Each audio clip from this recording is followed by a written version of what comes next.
next year eh. Kaya nga sabi ko, Request na lang kayo. Mag-prepare. Pero unahin natin kasi. unahin na. Kaya sabi ko, yun mo, pag napunta pa ako Pero sa ma'am, ibang, wag niyo muna ito i-discuss. hindi ko muna ano.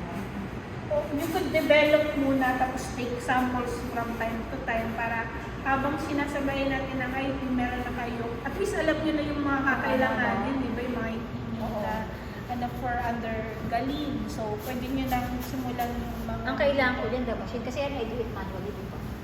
Parang, Kaya, yun. Yun yung...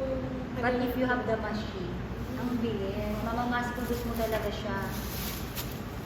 Bango niya eh. Pwede na natin ilagay ito mo kasi nag-equilibrate. Ha? 82 na to. Lagay din natin ito. Para kung ano naman yung starting point.